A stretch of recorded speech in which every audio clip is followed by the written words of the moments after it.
சாந்தி. இருண்ட மனதில் ஒளியை ஏற்று இருளும் அகன்றே போகும்.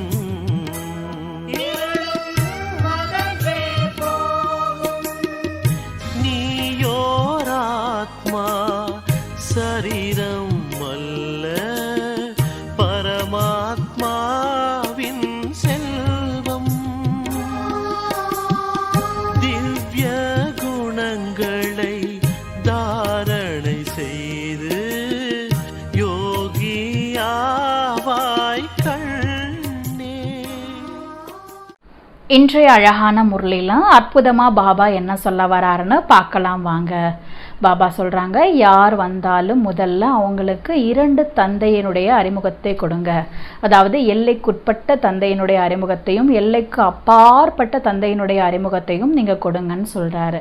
இரண்டாவது, இந்த படிப்பை கூட எல்லாரும் ஒரே மாதிரி தாரணை செய்யறதில்லை, தாரணையில் வித்தியாசம் வருதுன்னு பாபா சொல்கிறாங்க. சிலர் 5% தாரணை பண்ணுறாங்க, சிலர் 95% தாரணை பண்ணுறாங்க. இது ஏன் இந்த மாதிரி ஆகுது அப்படின்னா, சத்யுகம் திரேதாயுகம்னு 2 இருக்குது. ராஜா ராணி பிரஜை அப்படிங்கிற போஸ்டர்லாம் இருக்குது. யார் யார் என்னென்ன பதவி அடைகிறாங்களோ அதுக்கு தகுந்த மாதிரி தான் படிப்பாங்க அப்படிங்கிற விஷயத்த பாபா இந்த இடத்துல புரிய வைக்கிறாங்க.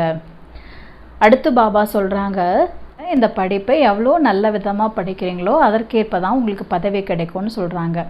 கண்டிப்பாக நிறைய பரீட்சை வரும், பரீட்சையில் பாஸ் பண்ணால் தான் ட்ரான்ஸ்ஃபர் அப்படின்னு பாபா சொல்கிறாங்க. அதாவது ஸ்வர்க்கத்துக்கு போக முடியும்னு பாபா சொல்கிறாங்க. அதனால் நிறைய பேர் போஸ்டிங் இருக்குது இல்லையா, யாரெல்லாம் ராஜா ராணி ஆகிறீங்க, அதாவது யாரெல்லாம் ஃபஸ்ட் கிளாஸ் வாங்குறீங்கன்னா எல்லாரும் கை தூக்கிறாங்க.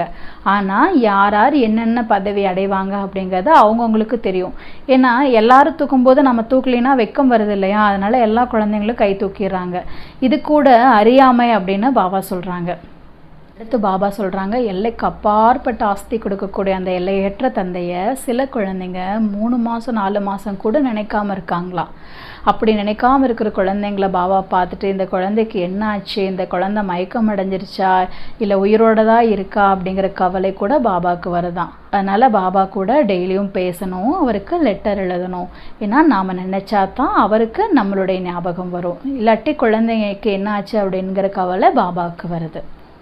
பாபா சொல்கிறாங்க, நான் உங்களை பத்தீத்த பாவனா வாங்கன்னு சொன்னீங்க, அதனால் நான் இந்த பத்தீத்தமான உலகத்தில் உங்களை எல்லாம் தூய்மையாகிறதுக்காக வந்திருக்கேன்.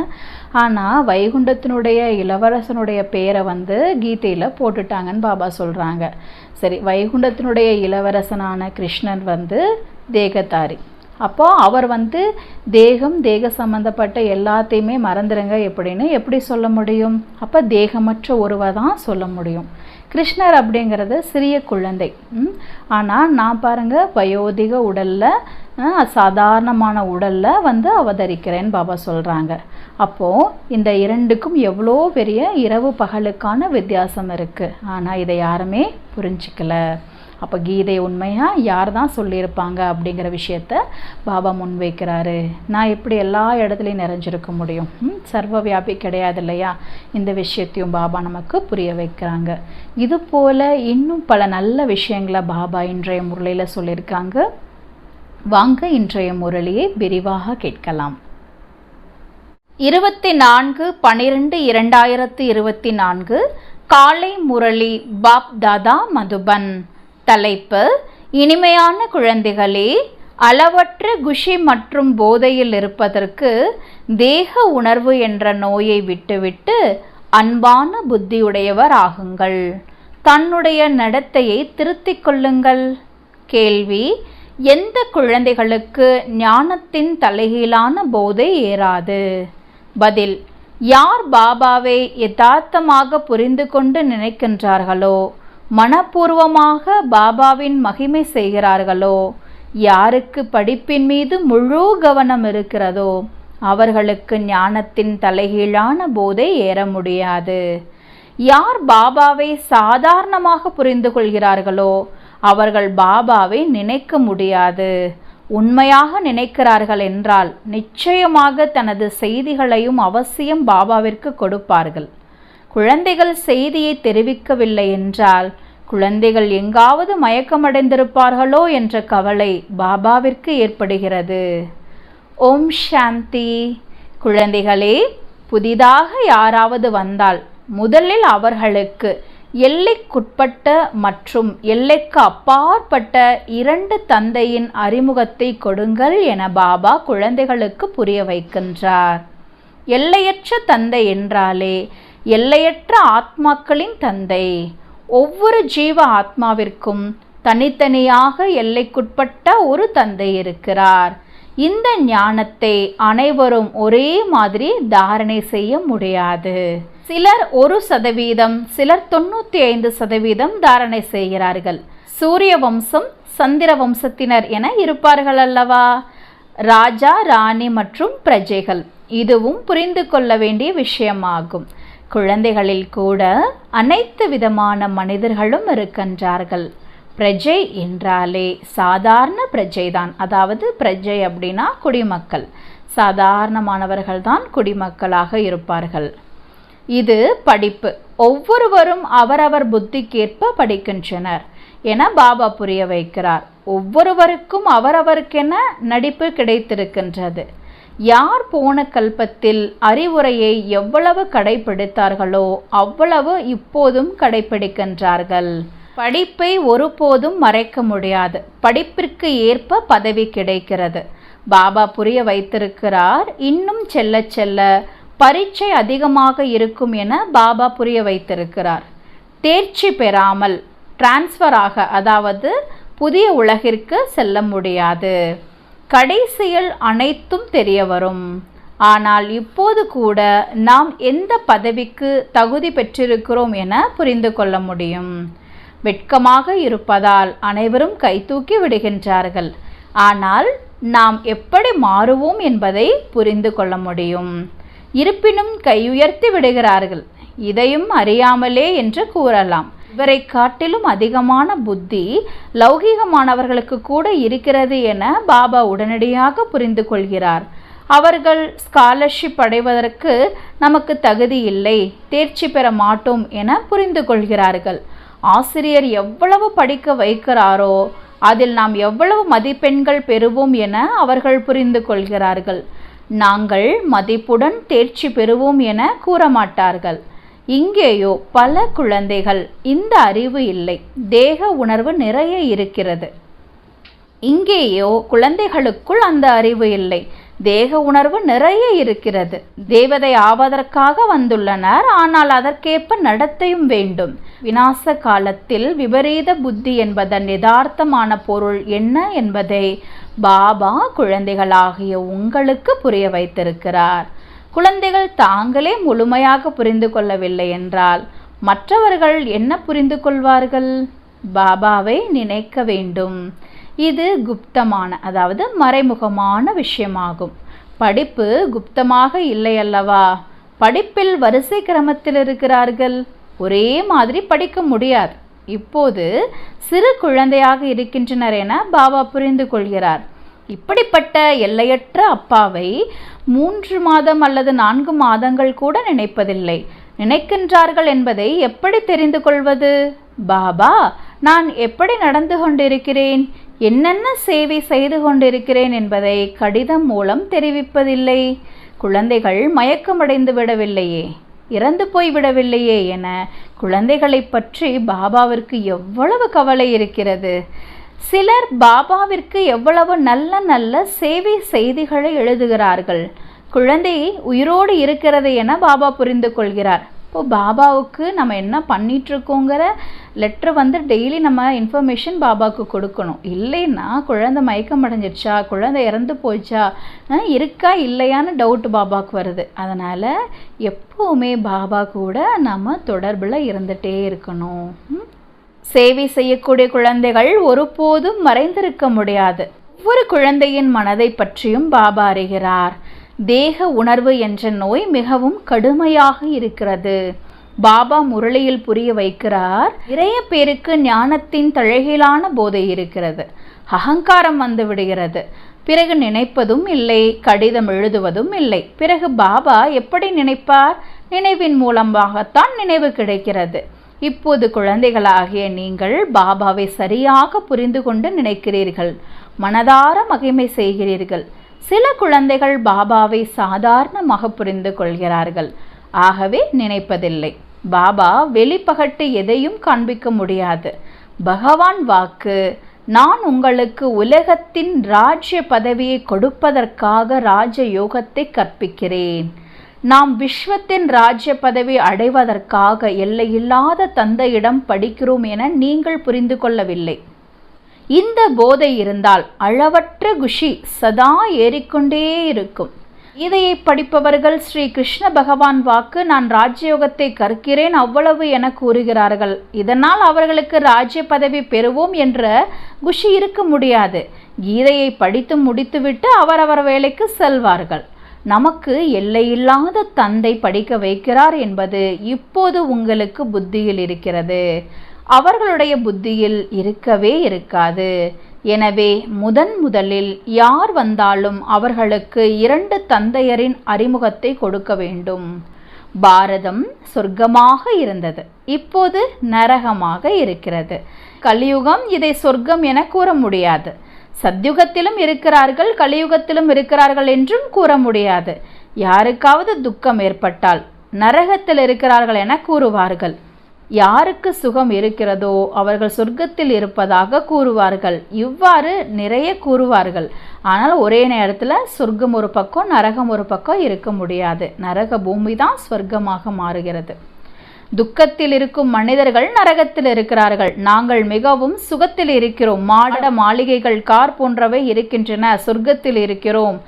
சத்யுகம் கலியுகம் ஒன்றுதான் என நினைக்கிறார்கள். மாட மாளிகைகள் இருக்கலாம், கார் இருக்கலாம், ஆனால் மனித உடலில் இருக்காங்க இல்லையா, கண்டிப்பாக நோய்வாய்ப்படுவாங்க, ஏதாவது ஒரு விஷயம் இருக்கும். ஸோ அவங்க கண்டிப்பாக நரகத்தில் தான் இருக்காங்க. எப்போ மனிதனுடைய குணம் மாறுகிறதோ, எல்லாமே 100% தூய்மையாக இருக்கிறதோ அதைத்தான் சொர்க்கன்னு சொல்கிறோம். சத்யுகம் கலியுகம் ஒன்றுதான் என நினைக்கிறார்கள். எனவே முதலில் 2 தந்தையரின் விஷயத்தை புத்தியில் பதிய வைக்க வேண்டும். தந்தையே வந்து தனது அறிமுகத்தை கொடுக்கிறார். அவர் எப்படி சர்வ வியாபியாக இருக்க முடியும்? லௌகீக தந்தையை சர்வ வியாபி என கூறுவார்களா? ஆத்மா மற்றும் பரமாத்மாவின் ரூபம் ஒன்றுதான், அதில் எந்த வித்தியாசமும் இல்லை என்பதை நீங்கள் படங்களில் காண்பிக்கிறீர்கள். ஆத்மா மற்றும் பரமாத்மா சிறியதோ பெரியதோ இல்லை, அனைவரும் ஆத்மாக்கள். அவரும் ஆத்மா. அவர் எப்போதும் பரந்தாமத்தில் இருக்கிறார். ஆகவே அவருக்கு பரமாத்மா என்று கூறப்படுகிறது. ஆத்மாவாகிய நீங்கள் பிறவியில் வருவது போல நான் வருவதில்லை. நான் கடைசியில் இந்த உடலில் வந்து பிரவேசமாகிறேன். இந்த விஷயங்களை வெளியில் இருப்பவர் யாரும் புரிந்து கொள்வதில்லை. விஷயங்கள் மிகவும் எளிதாகும். பாபாவிற்கு பதிலாக வைகுண்டவாசி கிருஷ்ணருடைய பெயரை போட்டுவிட்டனர். இந்த ஒரு வித்தியாசம் மட்டும்தான். கிருஷ்ணரா வைகுண்டத்திலிருந்து நரகத்தில் வந்து ராஜயோகத்தை கற்பித்தார். தேகம் உட்பட அனைத்தையும் மறந்து என்னை மட்டும் நினையுங்கள். இதை கிருஷ்ணர் எப்படி கூற முடியும்? தேகதாரியை நினைப்பதால் பாவங்கள் எப்படி போகும்? கிருஷ்ணர் ஒரு சிறு குழந்தை, நான் சாதாரண வயதான உடலில் வருகிறேன். எவ்வளவு வித்தியாசம் இருக்கிறது! இந்த ஒரே ஒரு தவறினால் அனைத்து மனிதர்களும் பதீத்தமாகவும் ஏழையாகவும் ஆகிவிட்டனர். நானும் சர்வ வியாபி இல்லை, கிருஷ்ணரும் சர்வ வியாபி இல்லை. ஒவ்வொரு உடலிலும் ஆத்மாதான் சர்வ வியாபி. எனக்கென்று உடலும் கிடையாது. மற்ற ஒவ்வொரு ஆத்மாவிற்கும் அதற்கென்று உடல் இருக்கிறது. ஒவ்வொரு உடலுக்கென்று தனித்தனி பெயர் இருக்கிறது. எனக்கு உடலும் இல்லை, என்னுடைய உடலுக்கென்று பெயரும் இல்லை. நான் வயோதிக உடலை ஆதாரமாக எடுக்கிறேன். இவருடைய பெயரை மாற்றி பிரம்மா என வைக்கப்பட்டுள்ளது.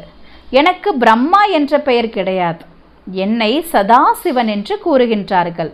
நான் தான் அனைவருக்கும் சத்கதி அளிக்கக்கூடிய வள்ளல். ஆத்மாவை அனைவருக்கும் சத்கதி அளிக்கும் வள்ளல் என கூற முடியாது. பரமாத்மாவிற்கு எப்போதாவது துர்க்கதி ஏற்பட முடியுமா? ஆத்மாவிற்குத்தான் சத்கதி மற்றும் ஆத்மாவிற்குத்தான் துர்க்கதி ஏற்படுகிறது. இந்த விஷயங்களை சிந்திக்க வேண்டும் இல்லையா? இல்லை என்றால் மற்றவர்களுக்கு எப்படி புரிய வைப்பீர்கள்? ஆனால் மாயை குழந்தைகளுடைய புத்தியில் முன்னேற விடாத அளவிற்கு மோசமானதாக இருக்கிறது. நாள் முழுவதும் வீணான விஷயங்களிலேயே நேரத்தை வீணாக்குகிறீர்கள். பாபாவிடமிருந்து பிரிப்பதற்காக மாயா எவ்வளவு வேகமாக முயற்சிக்கிறது. நிறைய குழந்தைகள் விட்டுவிடுகிறார்கள். பாபாவை நினைக்காததால் நிலை ஆடாமல் அசையாமல் இருக்க முடிவதில்லை. பாபா அடிக்கடி தூக்கி நிறுத்துகிறார். மாயா விழ வைக்கிறது. பாபா ஒருபோதும் தோல்வி அடையாதீர்கள் என கூறுகிறார். கல்ப கல்பமாக இவ்வாறே நடக்கிறது. இது ஒன்றும் புதிதில்லை. கடைசியில் மாயாஜித் ஆகிவிடுவீர்கள். பாருங்க, பாபா எவ்வளோ நம்பிக்கை வச்சிருக்காரு. எவ்வளோ விழுந்தாலும் பாபா தூக்கி தூக்கி விடுறாரு. ஆனால் கூட பாபாவோட நினைவில் இல்லாத காரணத்தினால, பாபாவை சாதாரணமாக நினைக்கிறதுனால நம்ம கீழே விழுந்துட்டே இருக்கோங்கிற விஷயத்த பாபா புரிய வைக்கிறாங்க. ராவண ராஜ்யம் அழியப் போகிறது. பிறகு நாம் புதிய உலகத்தில் ராஜ்யம் செய்வோம். கல்ப கல்பமாக மாயாவை வெற்றி அடைந்திருக்கிறோம். பல முறை புதிய உலகத்தில் ராஜ்யம் செய்திருக்கிறோம். புத்தியை சதா பிஸியாக வைத்து கொண்டால் சதா பாதுகாப்பாக இருக்கலாம் என பாபா கூறுகிறார். இதற்குத்தான் சுயதர்ஷன சக்கரதாரி என்று பெயர். மற்றபடி இம்சை போன்ற எதுவும் கிடையாது. பிராமணர்கள் தான் சுயதர்ஷன சக்கரதாரி ஆகிறார்கள். தேவதைகளை சுயதர்ஷன சக்கரதாரி என்று கூற முடியாது. பதித்த உலகத்தின் பழக்க வழக்கங்கள் மற்றும் தேவி தேவதைகளுடைய பழக்க வழக்கங்களில் நிறைய வித்தியாசம் இருக்கிறது. மரண உலகத்தில் இருப்பவர்கள்தான் பதித்த பாவனர் தந்தையை பதித்தமாகிய எங்களை பாவனமாக்க வாருங்கள், பாவன உலகத்திற்கு அழைத்து செல்லுங்கள் என அழைக்கின்றார்கள். இன்றிலிருந்து 5000 ஆண்டுகளுக்கு முன்பு பாவனமான உலகம் இருந்தது. அதற்கு சத்யுகம் என்று பெயர் என்பது உங்களுடைய புத்தியில் இருக்கிறது. திரேதாயுகத்திற்கு புதிய உலகம் என்று சொல்ல முடியாது. அது முதல் தரமானது, இது 2ஆம் தரமானது என்பதை பாபா புரிய வைக்கிறார். ஒவ்வொரு விஷயத்தையும் நன்கு தாரணை செய்ய வேண்டும். யாராவது வந்து கேட்டால் அதிசயப்படுவார்கள். ஒரு சிலர் அதிசயப்படுகிறார்கள், ஆனால் முயற்சி செய்வதற்கு நேரம் இல்லை. நிச்சயம் தூய்மையாக வேண்டும் என்ற அறிவுரையை கேட்கிறார்கள். இந்த காம விகாரம்தான் மனிதனை பத்தீத்தமாக ஆக்கியிருக்கிறது. அதை வெற்றி அடைவதால் நீங்கள் உலகத்தை வென்றவராகிறீர்கள். ஆனால் காம விகாரம் அவர்களுக்கு முக்கிய செல்வம். ஆகையால் அந்த வார்த்தையை கூறுவதில்லை. நேரமில்லை என்று சொல்கிறாங்க இல்லையா? ஆனால் காரணம் நேரமில்லை அப்படிங்கிறது இல்லை. தூய்மை ஆனாதான் தூய்மையான உலகத்திற்கு நம்ம போக முடியும். இந்த விஷயத்தை அவங்க ஏற்றுக்கிறது இல்லைங்கிற விஷயத்த பாபா புரிய வைக்கிறாங்க. மனதை வசப்படுத்துங்கள் என்று மட்டும் கூறுகிறார்கள். ஆனால் மனம் சரீரத்தில் இல்லாத போதுதான் அமைதி அடையும். மற்றபடி ஒருபோதும் மனம் அமைதியில் இருப்பதில்லை. ஒன்று சரீரத்தில் உடலில் இருக்கும்போது அமைதி இல்லாமல் தான் இருக்கும் மனம். சரீரத்திலிருந்து விடுபட்ட நிலையில் இருக்கும்போது அந்த பீஸ்ஃபுல்லாக அனுபவம் பண்ண முடியும். இதைத்தான் பாபா நமக்கு புரிய வைக்கிறாங்க. கர்மம் செய்வதற்காக தேகம் கிடைத்திருக்கிறது என்றால் பதீத்த நிலையில் எப்படி இருப்பீர்கள்? பிணத்திற்குத்தான் கர்மாதீத்த நிலை என்று கூறப்படுகிறது. வாழ்ந்து கொண்டே இறந்த நிலையில் இருந்தால், அதாவது சரீரத்திலிருந்து விடுபடுதல். பாபா உங்களை சரீரத்திலிருந்து விலகி இருப்பதற்காக படிப்பை படிக்க வைக்கிறார். சரீரத்திலிருந்து ஆத்மா தனிப்பட்டது. ஆத்மா பரந்தாமத்தில் வசிக்கிறது. ஆத்மா சரீரத்தில் வருகிறது என்றால் அதை மனிதன் என்கிறோம். கர்மம் செய்வதற்காக சரீரம் கிடைக்கிறது.